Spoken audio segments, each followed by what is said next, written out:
Hooray for Hollywood. I did not hit her. It's not true. It's BS. I did not hit her. I did not.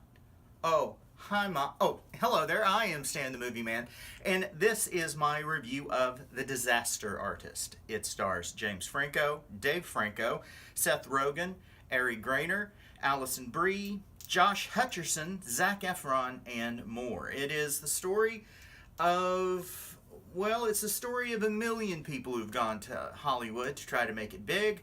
It's about Tommy Wiseau, played by James Franco. Tommy is an enigma wrapped in a riddle and ladled over with a big heaping helping of BS.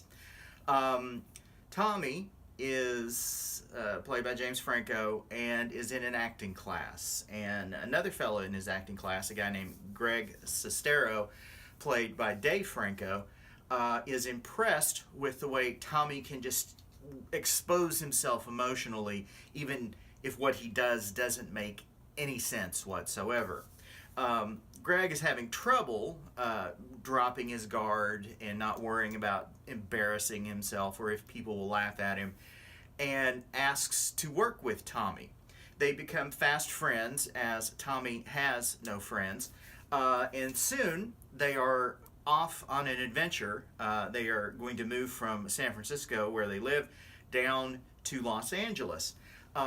Tommy has a very nice car, a Mercedes-Benz. He has an apartment in San Francisco, and he has an apartment in LA, which implies he's, got some cash on him.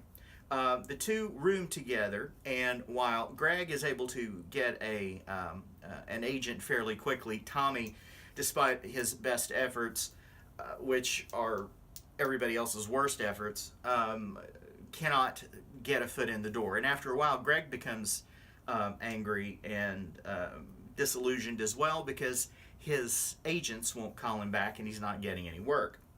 Offhandedly, Greg says, "Hey, let's make a movie. It's a shame we can't make our own movie." And Tommy goes, "You're right. You're right. We can." And Tommy writes a movie called The Room, despite the fact that he really doesn't know how to write a script.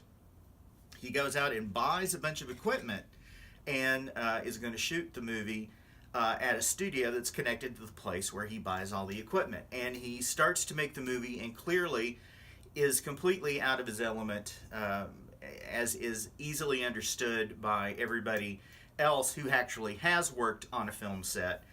They can see Tommy has no idea what he's doing, and it is a comedy of errors from there on forward. And it produced what many call the worst movie ever made, The Room. This is a wild film in that it's based on real life. The book, The Disaster Artist, was written by the real Greg Sestero, and about his times with Tommy in making The Room. And you get the idea that Tommy,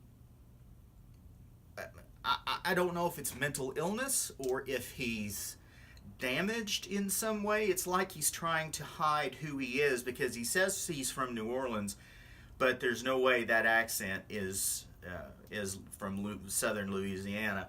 And he says he's the same age as Greg, although even Greg calls him out on that on one occasion. He's clearly much older than Greg is, and he's got all this money. He paid for the making of The Room out of his own pocket. The estimates are around $6 million in the early 2000s.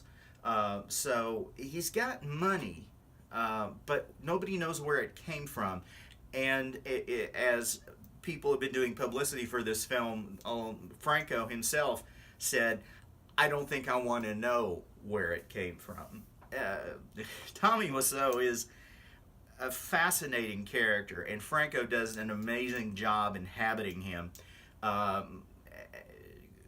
Tommy is sort of dead in the eyes and His acting style could be most charitably described as wooden, and Franco really dives in to that. And some of the best parts of the movie aren't really the movie; they are the comparisons of the scenes they shot for The Disaster Artist with actual scenes from the room, and oftentimes they sync up perfectly with the delivery and everything being exactly the same.